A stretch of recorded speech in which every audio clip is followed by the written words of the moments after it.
गरीब साध साध सब नेक हैं, आप अपनी ठोरी। जो सतलोक ले जावेंगे वो साधु कोई और।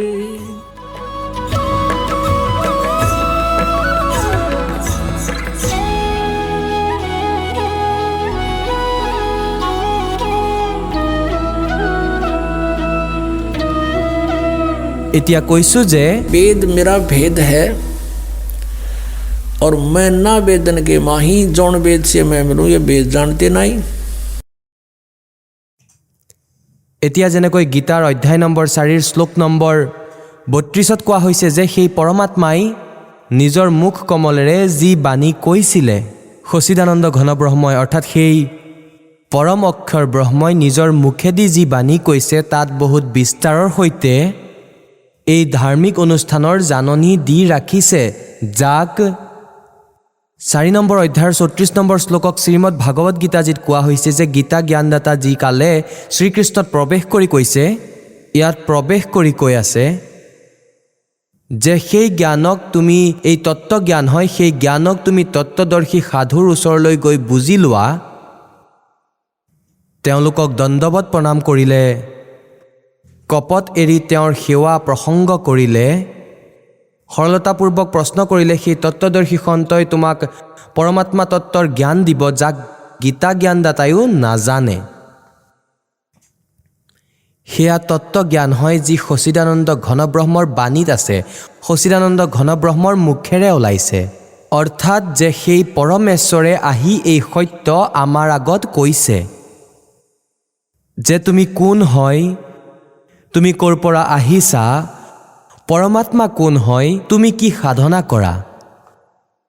তেনেহ'লে সেই পৰমাত্মাৰ মহিমা যেনেকুৱা ঋগ্বেদ মণ্ডল নম্বৰ 10 শ্লোক নং 49ত প্ৰথম মন্ত্ৰত আপুনি পঢ়িছে যে বেদ, এয়া পৰমাত্মাই কয় যে এই ব্ৰহ্মৰ পৰমাত্মাৰ উৎপত্তি মই কৰিছোঁ।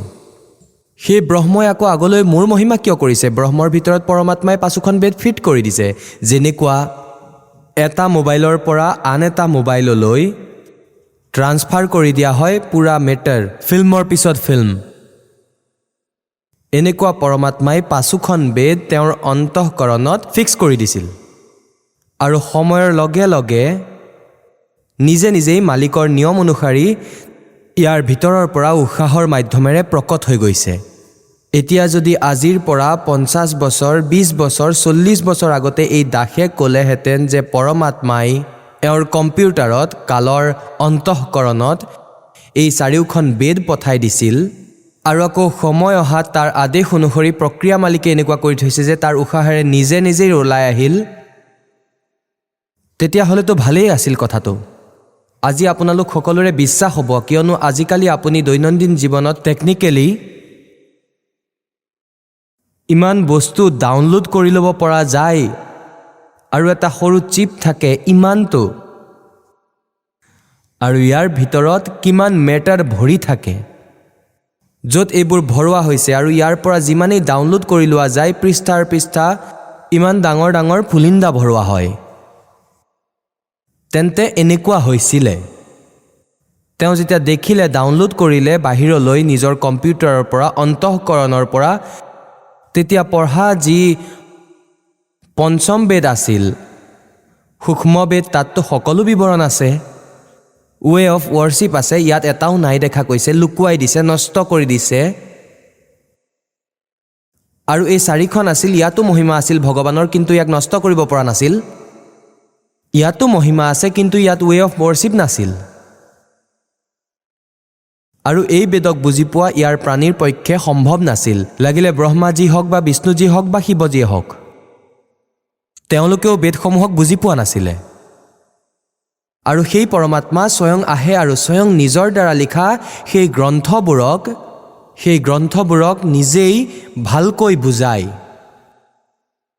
এতিয়া যেনেকুৱা বেদৰ নিৰ্ণায়ক জ্ঞান পৰমাত্মাই নিজৰ সচিদানন্দ ঘনব্ৰহ্মৰ বাণীত, কবিৰ বাণীত কৈছে, এতিয়া সেই বাণীৰ সৈতে পৰিচয় হোৱাৰ পিছত আমি আমাৰ বেদক খুলিলোঁ আৰু বেদত একেবাৰে পৰিষ্কাৰ হৈ গ'ল, কিয়নো এয়া আধ্যাত্মিক জ্ঞান হয়। এয়া সংস্কৃত ভাষা জনাসকলে খুলিব নোৱাৰে, ইয়াৰ অনুবাদ কৰিব নোৱাৰে। যেনেকৈ কোনোবাই হিন্দী শিকি ল'লে ফৰেনাৰে, ভাল হিন্দী শিকি তেওঁ যিয়েই নহওক বা শাস্ত্ৰজ্ঞ হৈ গ'ল, কিন্তু তেওঁৰ ৰামায়ণৰ জ্ঞান নাই, ৰামায়ণৰ ষ্টৰিটোৰ জ্ঞান নাই। আৰু তেওঁক কোনোবাই কয় যদি লওক আপুনি তুলসীদাসৰ চতুৰ্থাংশৰ অনুবাদ কৰি দিয়ক, তেওঁ অভংগা কৰিব।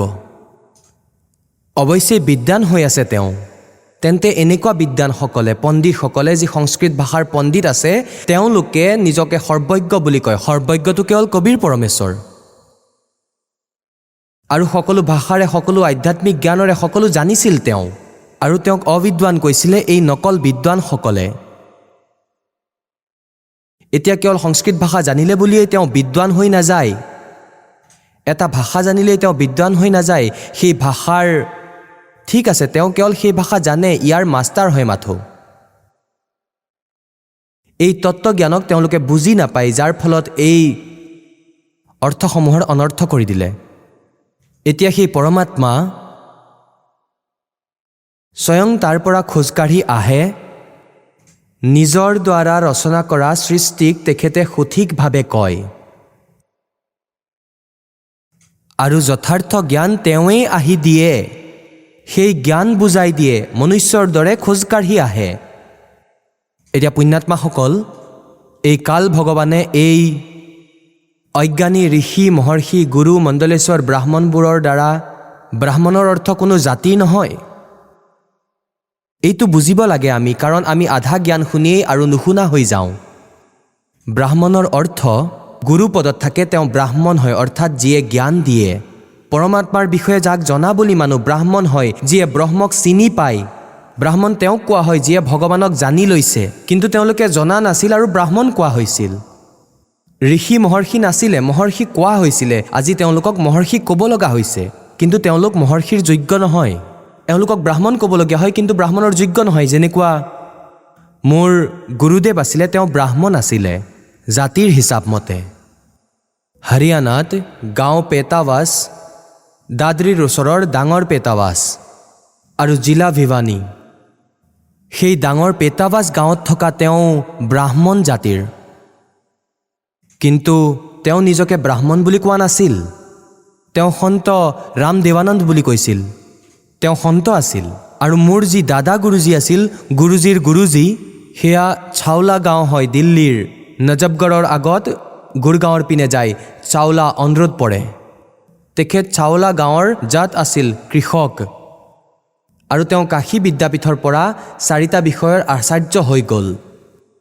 তেওঁক পণ্ডিত চিতানন্দ বুলি কোৱা হৈছিল, তেওঁক ব্ৰাহ্মণ কোৱা হৈছিল। এতিয়া সেই আমাৰ দাদা গুৰুজীৰ যি আশ্ৰম বনোৱা আছিল গোপালপুৰ গাঁও, খৰখুদৰ ওচৰত, জিলা শোণিপতত, তেওঁৰ আশ্ৰমৰ ওপৰত লিখা আছে পণ্ডিত চিতানন্দজীৰ আশ্ৰম। আৰু আমাৰ গুৰুদেৱৰ য'ত আশ্ৰম আছে ত'ত লিখা আছে সন্ত ৰামদেৱানন্দজীৰ আশ্ৰম। তেন্তে ইয়াত জাতিৰ পৰা ব্ৰাহ্মণ নহয়, কৰ্মেৰে ব্ৰাহ্মণ বুলি কোৱা হৈছিল। তেন্তে এই নকল গুৰু ব্ৰাহ্মণসকলক যি গুৰুপদত আছিল, এওঁলোকে ক খও নাজানিছিল আৰু এওঁলোকক কোৱা হৈছিল মহৰ্ষি। তথাপিও এওঁলোকে বুজি নাপালে সেই পৰমাত্মাৰ অমৃতবাণীক। সেয়েহে পৰমেশ্বৰে কৈছিলে যে এই वेद कतेब झूठे नहीं भाई, और झूठे हैं जो समझे नहीं। তেন্তে বেদত লিখা আছে যে সেই পৰমাত্মা স্বয়ং গতি কৰি আহে। এতিয়া যেনেকুৱা এই আৰ্য সমাজৰ গ্ৰুপ আছে, ইয়াত শিক্ষিত বৰ্গ বহুত আছে, আৰু কিন্তু তেওঁলোকৰ আক্ষৰৰ জ্ঞান আছে, আধ্যাত্মিক জ্ঞান নাই। সিফালে মহৰ্ষি দয়ানন্দৰো কখৰ জ্ঞান নাছিল আধ্যাত্মিক জ্ঞানৰ। সেইকাৰণে তেখেতে চেষ্টা কৰিলে বেদৰ অনুবাদ কৰিবলৈ, আৰু তেওঁৰ নিজৰ সিদ্ধান্ত আছিল যে ভগৱান নিৰাকাৰ হয়। তেওঁ যিকোনো এখন দেশত নাথাকে, এখন দেশ মানে স্থানত ক'তো নাথাকে, তেওঁ কেৱল সৰ্বব্যাপক হয়, যেনেকুৱা বায়ু, এনেকুৱা ভগৱান হয়। ইমান ভাল মানুহ, নিৰাকাৰ পৰমাত্মা, ইমান ডাঙৰ ডাঙৰ ষ্ট্ৰাকচাৰ কেনেকৈ বনাব তেওঁ? যেনেকৈ কোনেও ক'ব নোৱাৰে যে এইটো কেনেকৈ বাস্তৱত পৰিণত হ'ব। সাকাৰ মনুষ্য ইঞ্জিনিয়াৰ হয়, আৰু জাহাজ বনাই দিলে, হাৱাই জাহাজ, বায়ু বিমান বনাই দিলে, সমুদ্ৰী জাহাজ বনাই দিলে, আৰু ইয়াত বহি আৰামত ঘূৰি আছে আৰু সেই বাহন চলি আছে। নিৰাকাৰ কোনো কাৰিকৰ বনাই দেখুৱাওক তেওঁ, পিছত তেওঁ কি ভাল বনাব তেওঁ? তেন্তে এনেকুৱা পৰমাত্মা মনুষ্য সদৃশ হয়, তেওঁ অমিতোজা হয়, তেওঁৰ শক্তিৰ কোনো আৰ পাৰ নাই। তেওঁৰ বচনেৰেই সকলো হৈ যায়। যেনেকৈ আমি কেতিয়াবা দেখোঁ যে যাদুগৰে নিজৰ মুখত এটা সৰু গোল মাৰ্বল এটা সেই মাৰ্বলটো মুখত সুমুৱাই লয় আৰু অলপ পিছত কৰি ইমান ডাঙৰ বহু কষ্টেৰে মুখৰ পৰা এটা পাথৰ উলিয়াই দিয়ে আৰু তলত পেলাই দিয়ে। আপুনি উঠাই চাই লওক, সঁচাই পাথৰেই হয়। তেন্তে যেতিয়া এটা যাদুগৰে এই সকলোবোৰ কৰিব পাৰে, তেওঁতো পৰম যাদুগৰ হয়, তেওঁতো সৰ্বশক্তিমান হয়, এটা বচনেৰে সকলো কৰি দিব।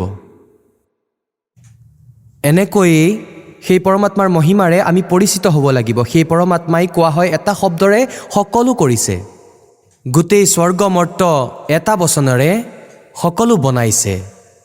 তেওঁৰ সামৰ্থ্য আছে, সেয়া তেওঁ সকলো কৰিব পাৰে আৰু সেই জাননী নিজেই আহি দিছে। আৰু তেওঁ নিৰাকাৰ বুলি কয়, ভগৱান, আৰু বেদে সাকাৰ বুলি কয়, নিৰাকাৰ হয়, মনুষ্য সদৃশ হয়। এতিয়া পুণ্যাত্মাসকল, সেয়েহে পৰমাত্মাই কয়, मोती मुक्ता दर्शत नाही, ये जग है सब अंदरे, दिखत के तो नैन चश्म इनका फिरा मोतिया बेंदरे। এয়া দেখিছে বিদ্বান পুৰুষ আৰু মহৰ্ষি বুলি কয়। তেওঁলোকৰ চকুত চানি ধৰি আছে। চানি ধৰি থাকিলে চকুটো দেখাত এনেকুৱা লাগে যে সেইটো একেবাৰেই সুস্থ চকু, সকলোবোৰ দেখা পায় চকুৰে, কিন্তু দুইটা চকুৰেই একো নেদেখে, কাৰণ দুইটা চকুতে চানি ধৰি আছে।